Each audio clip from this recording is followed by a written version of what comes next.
Good morning, collective. It is 8:56 a.m. here where I am. I know I've not been on here in a hot sec. Was dealing with some stuff on the personal side here, but I'm doing okay, doing better, so I want to jump into a reading and see what's happening for someone. Let's see what's happening for someone in the collective. How can we help? What do we need to know? Spirit. All right, we got the Seven of Pentacles and the Nine of Cups in the reverse coming out. Let's go ahead and get more cards here. The Five of Pentacles and the Devil is here. Oh. Got the Eight of Wands. Three more cards and then an overall. Or not. The Ten of Wands in the reverse. And remember, if you don't have time for 10-minute readings, just save me and come back to me, okay? Got the King of Pentacles.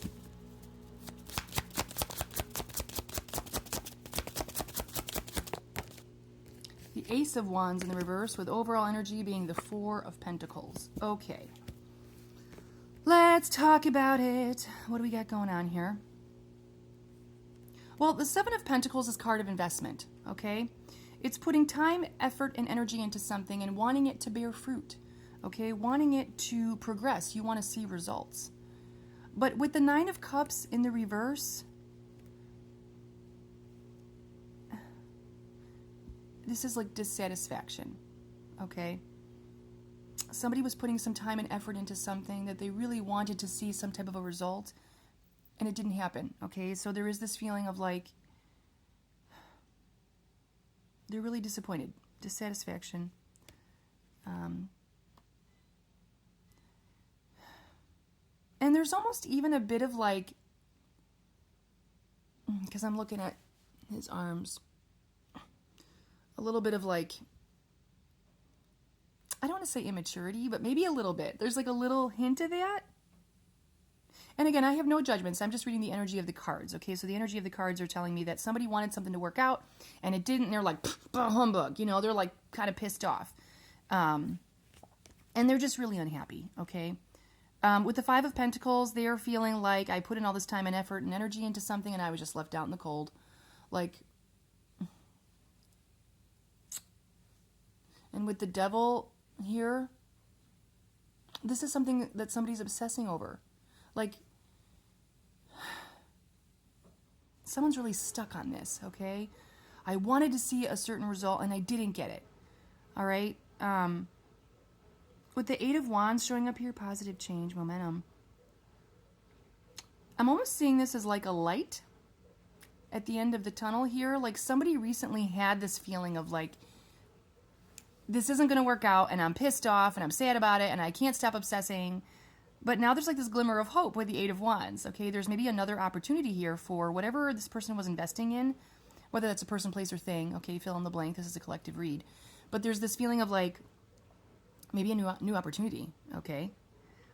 With the Ten of Wands in the reverse, reducing stress, release. It's like I'm showing relief. This person feels like a tension relief. Like maybe there's still hope, okay? With the King of Pentacles, they're feeling really good about it. Perhaps, because that's like security. Ambitious, resourceful, confident, steady. It's almost like I'm getting this energy of this person doesn't want to muck this up. I don't want to fuck this up because this is an opportunity that may not come again. But it's interesting because now all this wand energy, a lot of wand energy here. Now the Ace of Wands in the reverse is right underneath the Devil card, right next to Ace or King of Pentacles, excuse me. There's still something about like this person has this weird obsession about this not manifesting. Still, it's like even though they have this glimmer of hope and they don't want to mess this up, they still think that ultimately I'm not going to get what I want. Okay. So the overall energy is the Four of Pentacles, which is kind of keeping boundaries. Control.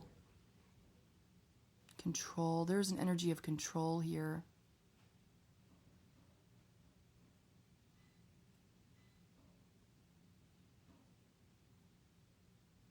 This person's obsessed with being in control.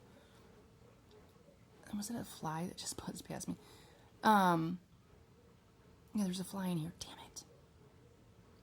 Damn it. This person has an energy of control.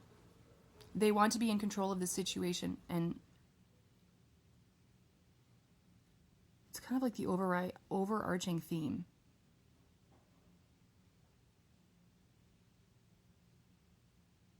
I don't know if there's anything else I want to pull on this. I got something similar this morning that I didn't post. It could be related. It was like somebody trying to control a situation, and they were setting up all of these, I'm going to call it like a maze or tests, wanting to see if like, again, but it was like setting up these tests as a way to sort of control the situation, because this person has this fear of like not being in control of what's going on. Okay, so they have to set up tests, and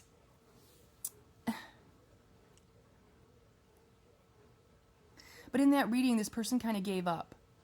They gave up because it's like they set up a test, but the person wasn't playing the game or taking the test. They set up the maze, but the person wasn't going through the maze looking for the cheese. It was like kind of a moot point. And so this person's feeling like, I need to throw in the towel and just give up, okay? But there was something in that reading. I feel like it's connected. I'm just going to go with it because it does feel connected. There was something about like integrity here. The person wasn't playing the game because of their integrity, and the person who was setting up the game or creating the game was supposed to have integrity too, but I don't know, there was something about integrity here. Maintaining integrity. But I don't like it because this feels like game playing to me. Like, it's like, how can I best describe this? It's like when somebody just doesn't come out and say something or tell you something. They have to like find a roundabout way to do it, and it just leaves you more confused. You're just kind of like, can you just have out with it? Can you just tell me? Like, so it's like there's this like feeling of game playing, okay, like mind games, and it's also that this person can keep and maintain control, okay. So it's kind of like unbeknownst to the other person, perhaps, or maybe it's not. I don't know, but there's this feeling of like, instead of just having out with it, instead of just being clear, there's this level of game playing, and it's not fair. It's not fair because this other person doesn't even know that they're supposed to be playing this game, okay? And I don't know, I just have it rubs me the wrong way because I'm just kind of, I don't like people that do that. I don't like people that doesn't sound right. I just mean I don't like that course of action. Like, I'm not going to jump through hoops to determine what it is you're trying to tell me.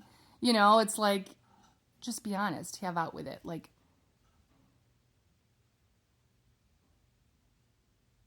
and again, I'm not trying to poo-poo a person who does that because there's lots of reasons people do that kind of stuff, okay? It could be insecurity. It could be, like I said, this person is a bit of a control freak and they don't want to be the ones to, you know, divulge everything here. They want you to kind of figure it out. But it ends up sort of tainting the process, I guess, or tainting the situation, because then it sort of leaves a poor taste in your mouth. I know I'm not explaining this right. It'll land with the right people. Like, you'll get it. You'll get what I'm saying. No game playing. Like, just have out with it. Making a person jump through hoops, take all these tests to prove how they feel about you, or to not even to prove, but maybe to like confirm for yourself how this person feels rather than just asking them. It's very much like that. Like, when people try to figure it out, how do they just ask? Right? Cut out the middlemen. Cut out the games. Cut out all that wasted time. Okay, I'm just gonna end it here. I don't even know why I jumped. It felt connected, so I'm gonna keep it. I don't know if I'll post this reading because it kind of feels all over the place, but I know what I was trying to say. Hopefully it will land for the right people. I love you, Collective.